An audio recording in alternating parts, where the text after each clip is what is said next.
Welcome to Politipeeps. My name is Edward Hoefer, and we are talking with Larry Sharpe today. And today we're going to be talking about habits, good habits, bad habits, how you recognize them, and how you fix them.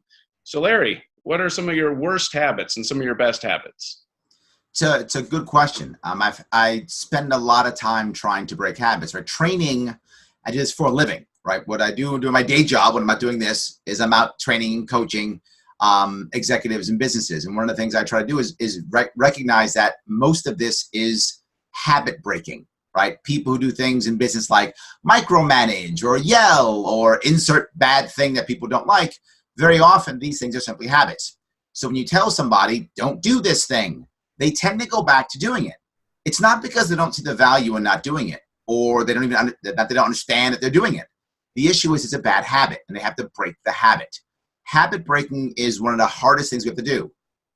When we have bad habits, like every time someone says something I don't like, I go, "Oh man, that's a bad habit," right? If I do that constantly, I'm disrespecting the person in front of me because of a reaction that I have. If you tell me, "Hey Larry, stop going, oh man," every time you hear something you don't like, I'm not going to be able to stop that right away. It's physically impossible. It's a habit I've created. It's an unconscious act that I'm doing. So when you say, "Larry, you're a jerk," no, Larry, you have bad habits. I have to begin to break those bad habits. So to break the bad habit, I have to first realize it's a bad habit. That's the first thing. Recognize that it's a bad habit. And then when you have a bad habit, the first thing you want to do is replace it with something. Now that may sound crazy. Replace it with something? Yeah. If you look at people who've had seriously bad habits, like addiction problems, like seriously bad issues like that, overeating problems, insert thing, whatever bad habit someone has, right? As a general rule, you'll find that very often the successful people don't just stop. They fill it with something else. Right? So they replace the bad habit with hopefully a good habit. Sometimes not, right? But hopefully a good habit, right? I remember a friend of mine who used to be an addict. Or for some people, they think they're always an addict, right? But who used to be engaging, I'll say that, used to be engaging in what he thought was negative behavior. He was talking about, his prior days, whatever. And someone was saying, "How did you break it?" And I said, "He found another way to get high." And he looked at me and I said, "That's what he did." He's like, "How do you know?" I said, "Because that's what everyone does. That's how it works, right? You find another thing to replace it. You replace the bad habit with something else." So what I do often is I replace my bad habit with silence. Silence is my way of replacing bad habits. Doing nothing. That's really what I do. I focus on it. It's almost a Zen way of handling things, right? And when I think I have a bad habit, I tend to go into one of three things. 1, silence. 2, a head nod. Or 3, a question. Those are my 3 ways of tend to break any type of social bad habit that I have, whatever that thing is. So when I feel now, if I ever feel awkward, if I ever feel in a spot where it's different, you will see me often do one of 3 things. I'll be quiet, or I'll nod my head, or I'll ask a question. Those are my 3 things that I fill whatever I need to fill with social and the issue that I have and the concern that I have. Someone asks me some crazy question I don't know how to answer. I would just do nothing. Just go. Or nod my head. Or I'll ask them a question.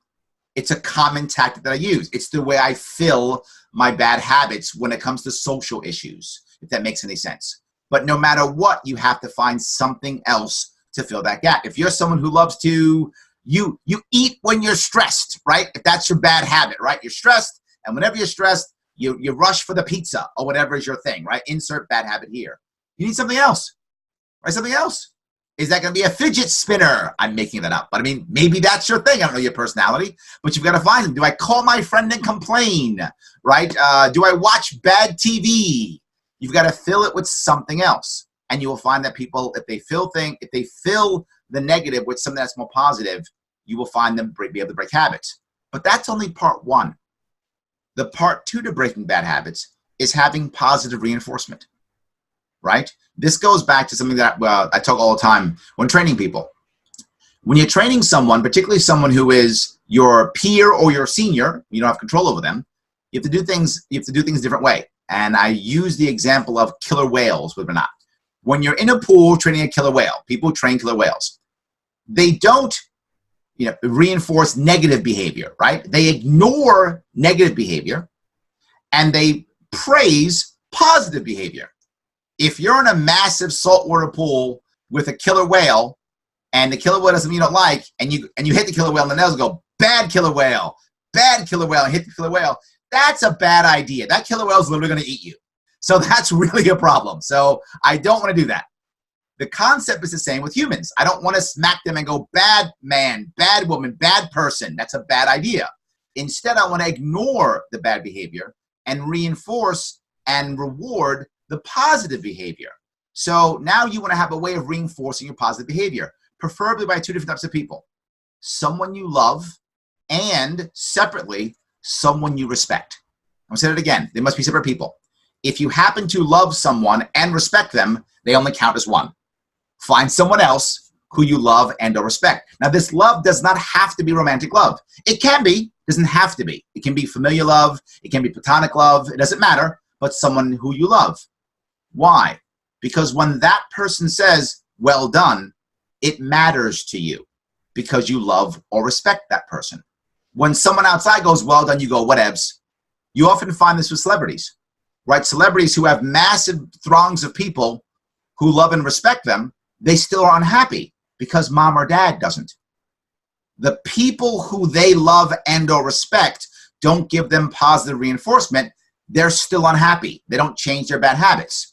That's who we want to give us that reinforcement from. So if we have a community we care about, or we have people we care about, or individuals, that's also how we break these bad habits. They reinforce our positive behavior. In fact, here's a tip for you achieving any goal.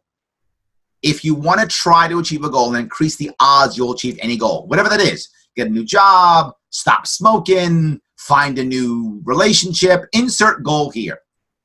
Tell two people about that goal. You will find many people who are trying to achieve goals tell nobody. They say, I'm going to wait until I get this done, then I'll tell people. Then they never get the thing done, right? And they don't tell people on purpose because unconsciously they don't want to be held accountable. I get that. It's a bad idea. If you actually want to achieve your goal, whatever it is, tell two people. Tell someone you love and tell someone you respect. Tell them, hey, person I love, my cousin, my brother that I love, hey, I'm trying to achieve this goal. I'm going to get a new job in a year, insert goal, right? That's what I mean. I want you to know that. And do me a favor. In like 3 months, can you do me a favor and just kind of check in on me, cousin that I love? And then former coworker that I respect, right? I respect you. You're amazing. Hey, Jane, I want to let you know that I'm going to follow some advice you gave me and I'm going to go get another job. And I'm going to get one within a year. By January, I'm going to have another job. Can you do me a favor and check in on me in about 3 months? Now, if you say you're going to get a new job to yourself only, it's very easy if you disappoint yourself and come up with excuses for yourself. Very common. We always do it. I'll do it later, whenever. Oh, I'm too stressed now, or I'm too busy now, or insert BS excuse. I call it a BSE. Insert BSE here, right? Whatever that thing is. But if now I have to go back and I got to call my cousin and tell my cousin that I didn't do it. I don't like that. I don't like that. I will get that resume out, or I'll start networking, or I'll change my LinkedIn profile, or I'll do something to move forward because I don't want to disappoint the cousin who I love or the former coworker that I respect. So step one is replacing the bad habit with something good, or better, I should say better, maybe not good, but better. Step two is getting positive reinforcement from those around us. And then step three is some form of ceremony as you've moved forward.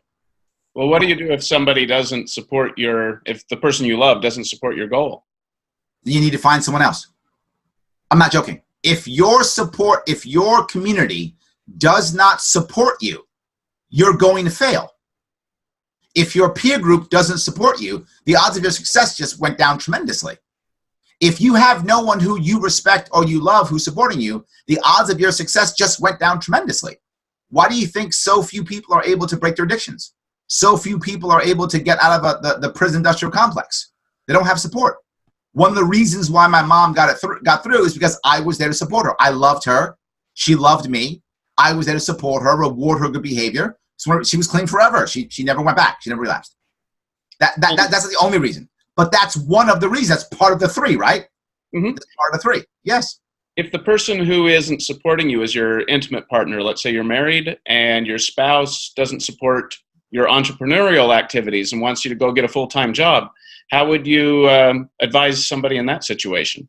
Tough spot also, to be focused, tough spot. If you don't find someone outside of your spouse to support you, the odds of your failure just shut up, and you're going to lose your relationship on top of it.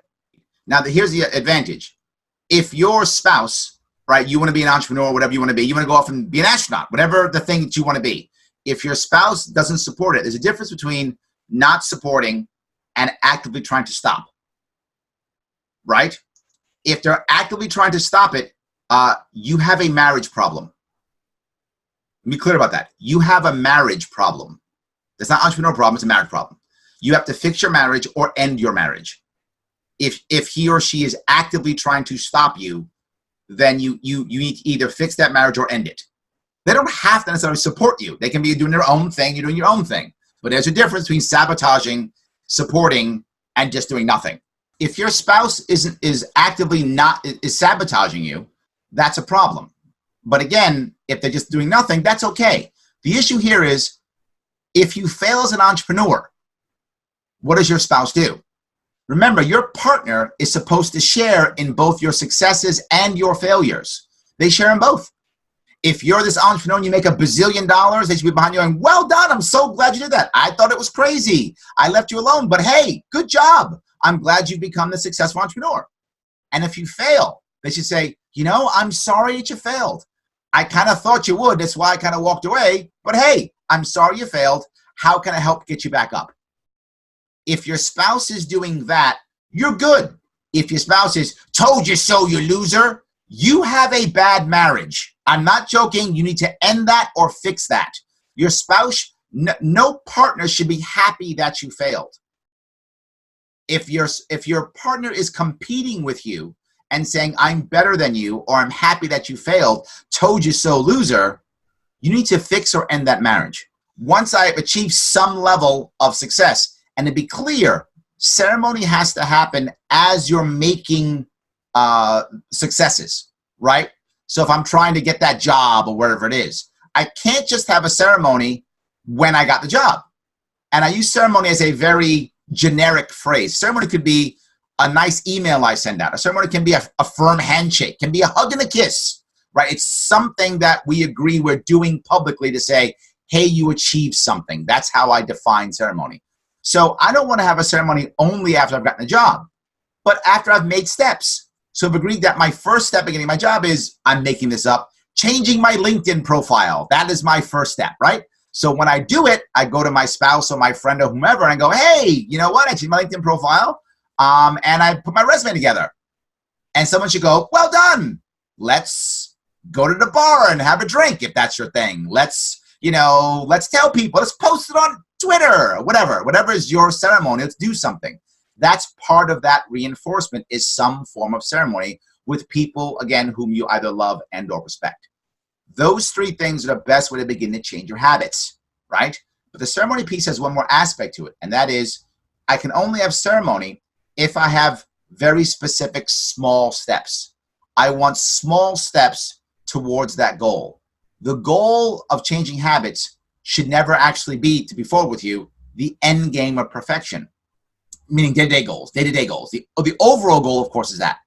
But day-to-day, it's just achieving something towards the goal. It's moving towards the goal in some way. Whether you move 1 inch or 20 miles, am I pointed in the right direction? And can I measure some movement forward? If I can, I'm winning. Let's celebrate that and keep going. You start doing that, you will find yourself get closer to goals, get closer to breaking bad habits, having better habits. So the AA, one of those things I hear many people who are in Alcoholics Anonymous or any of the anonymous, NA, Narcotics Anonymous, GA, Gambling Anonymous, any of those, very often you hear them say things like, 1 day at a time. And that's the concept, right? It's not, I'm good. They don't think, the successful ones don't think, I'm going to be clean forever. They think, I'm going to be clean today. That's what they think. I'm clean today.